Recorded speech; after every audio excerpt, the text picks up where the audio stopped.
எல்லோருக்கும் வணக்கம். பிரசன்ட் மீடியாவுக்கு ரொம்ப நன்றி. அந்த வெற்றி விழான்றதை விட உங்களுக்கு எல்லாருக்கும், மக்களுக்கும், பிரசன்ட் மீடியாவுக்கும் சொல்கிற நன்றி விழா தான். நாங்கள் எல்லோரும் உங்களுக்கு நன்றி சொல்கிற விழாவாக தான் அதை பார்க்குறேன். ரொம்ப சந்தோஷம். இந்த படம் பார்த்துட்டு வந்து நீங்கள் எல்லோரும் சொன்னீங்க, என்னோடய பத்திரிக்கை நண்பர்கள்லாம் சொன்னாங்க, உங்கள் சம்பளத்தை ஏற்றிடுவீங்களா அப்படின்லாம் கேட்டாங்க. ஃபஸ்ட்டு கண்டிப்பாக முதல் கண்டிஷன் சம்பளம் ஏறாது, அதே சம்பளம் தான், அதை உறுதி அளிக்கிறேன். ஏன்னா இந்த பட்ஜெட்டில் இப்படி தான் எடுக்கணும். சம்பளம் ஒவ்வொருத்தவங்க சம்பளம் ஏற்றும் போது அடுத்த இது பண்ணும்போது அந்த பட்ஜெட் ரொம்ப ஜாஸ்தியாகும். இதை விட உங்களுக்கு தெரியும், மார்க்கெட்டில் ரொம்ப கம்மியாகும் அப்படின்ற ஒரு விஷயங்கள்லாம் தெரியும் சம்பளத்தில் ஏற்றலை. இன்னும் ரொம்ப சந்தோஷம் என்னென்னா, எனக்கு பல ஆண்டுகளுக்கு அப்புறம் இவ்வளோ பெரிய வெற்றி கிடச்சிருக்கு. அதுதான் ஒன்று. இவ்வளோ பெரிய வெற்றி கிடச்சது, பெரிய வெற்றி. இது என்னோடய வெற்றியாக நான் நினைக்கல. இந்த படம் வெற்றியை வந்து ஒரு சசிகுமார் ஜெயிச்சிட்டான், ஒரு $1 மில்லியன் ஜெயிச்சிருச்சு அப்படின்னு நினைக்காதீங்க. புது இயக்குநர்களுக்கு சான்ஸ் கொடுக்கலாம். இனிமேல் எல்லாம் புது இயக்குநர்கள், தோல்வி அடைஞ்ச இயக்குநர்களுக்கு நம்பிக்கை கொடுத்துருக்கு. இந்த படம் வந்து நம்பிக்கை தான் கொடுத்துருக்கு. நாங்களாம் உங்களுக்கு நம்பிக்கை தான் கொடுத்துருக்கோம். பொறுமையாக காத்துக்கிட்டு அதுக்கான இதில் இருந்தால் கண்டிப்பாக நமக்கு வந்து வெற்றி கிடைக்கும். இன்னொன்று, நம்ம தோல்வியை ஒத்துக்கணும். நான் தோல்வி அடைஞ்சிருக்கேன். என் தோல்வியை ஒவ்வொரு தடவையும் நான் ஒத்துக்கிட்டேன். இந்த படம் முதல் நாள் கலெக்ஷன் என்ன உங்கள் எல்லாருக்கும் தெரியுமா? இந்த படம் முதல் டே வியாழக்கிழமை போட்டப்போ இதோட முதல் கலெக்ஷன் என்னென்ன மீனாட்சி என்ன சொல்லுங்கள்? ₹2 வருமா? ₹2.25 வருமா? வந்துருச்சா? உண்மையை பேசுவோம். இது எதுக்கு போய் நடிகர்கள்ட்ட உண்மையை சொல்லுங்கள். எவ்வளோ ஓடி இருக்குன்னு சொல்லுங்கள். ஏன் மறைக்காதீங்க. எவ்வளோ ஓடி இருக்குன்னு சொன்னால் தான் யாரும் சம்பளம் ஏற்ற மாட்டாங்க, யாரும் எதுவும் பண்ண மாட்டாங்க, உண்மையாக இருப்பாங்க. அப்போ நீங்கள் ஒவ்வொரு தடவையும் சொல்லும்போது தான், சார் இந்த 2.5 ஏன் நான் சொல்கிறேன்னா, முதல் நாள் இந்த படத்தோட கலெக்ஷன் 2.5 அப்படின்னா, என்னோடய மொத்த படம் ஒரு படம் வந்து 2.5 தான் கலெக்ட் ஆகிருக்கு. அதை நான் தெரிஞ்சுக்கிட்டேன். ஸோ என்னுடைய இந்த படம் ஒரு படம் 2.5க்கும் ஓடி இருக்குது, இப்போ பல கோடிக்கு ஓடி இருக்குது. இதோட இது உங்களுக்கு தெரியும். இது பெரிய ஹையஸ்ட். என்னுடைய ஹையஸ்ட்டு இது வந்து குட்டிப்புலி தான். சுந்தரபாண்டியனும் குட்டிப்புலி தான். அந்த குட்டிப்புலியும் சுந்தரபாண்டியனும் ஹையஸ்ட் கலெக்ஷனை இந்த டூரிஸ்ட் ஃபேமிலி வந்து அடிச்சிருக்கு. அது ரொம்ப சந்தோஷமாக இருக்குது. அப்போ ஒரு நம்பிக்கையை கொடுக்குற, நான் இதை ஏன் இவ்வளோ தூரம் சொல்கிறேன்னா, இனி வரும் உங்களுக்கு நம்பிக்கை என்றைக்கும் விடாமுயற்சியோட விட்டு கொடுக்கக்கூடாது. அந்த நம்பிக்கை கொடுக்குறதா ஒரு 5 பேருக்கு இந்த நம்பிக்கை கொடுத்தா எனக்கு சந்தோஷமாக இருக்கும்னு நான் நினைக்கிறேன். அந்த பொறுமையும் இதுதான். ஏன்னா இது படம் ஆரம்பிக்கும் போதே யுவராஜ் தான் ரொம்ப கான்ஃபிடெண்ட்டாக இருந்தார். எங்கள் ப்ரொடியூசர் சொன்னார், சார் உங்களுடைய இது என்ன ஞாபகம் இருக்குமான்னு தெரில, இது எவ்வளோ போகும்ட்டு. சார் உங்கள் இதை கண்டிப்பாக இந்த படம் மேலே என்னோட நம்பிக்கை வச்சது இந்த ப்ரொடியூசர்ஸ் 2 பேரும் தான். அவங்க தான் இது மேலே ரொம்ப நம்பிக்கை வச்சாங்க. சார் இது நல்லா வரும் சார்.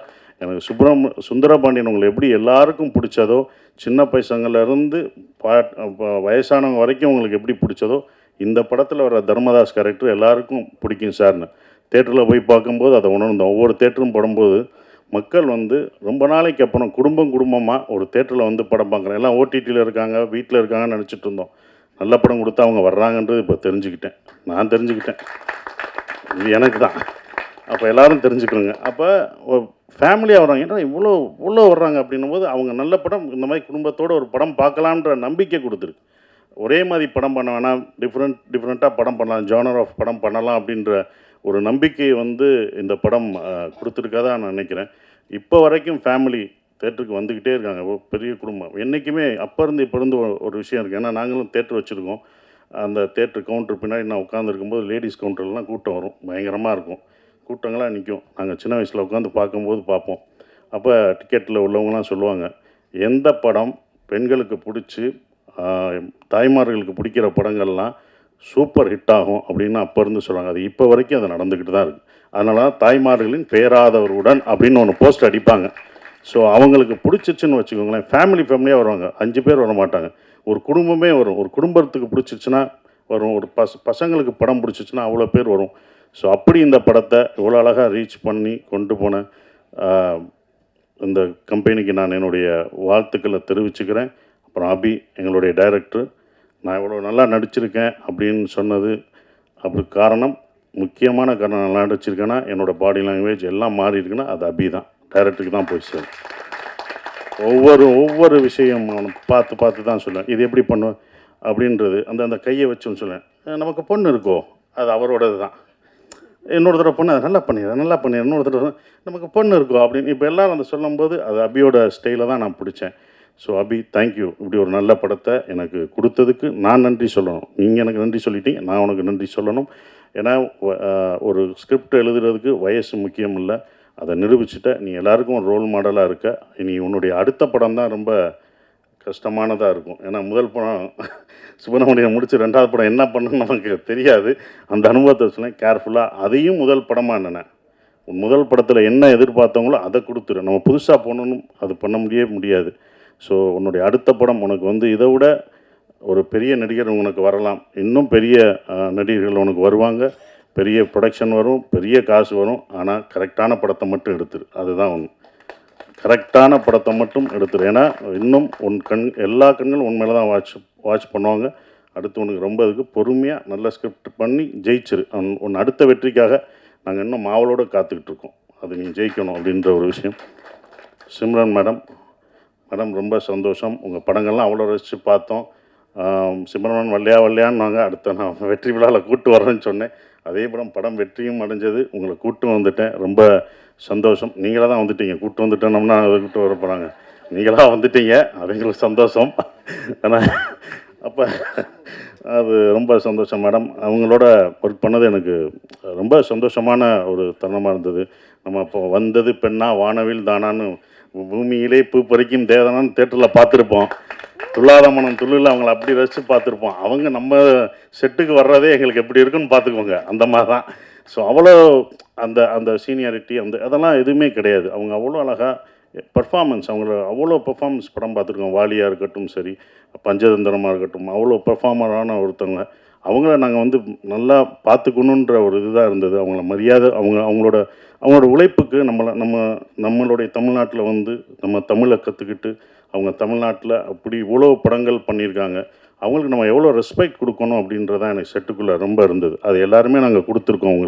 உங்களுக்கு அவ்வளோ மரியாதையாக கொடுத்து உங்களை ஒரு ராணி போல் பார்த்துருக்கோன்ற நம்பிக்கை எங்களுக்கு இருக்குது. அது உண்மையான்றதை நீங்கள் தான் சொல்லணும்.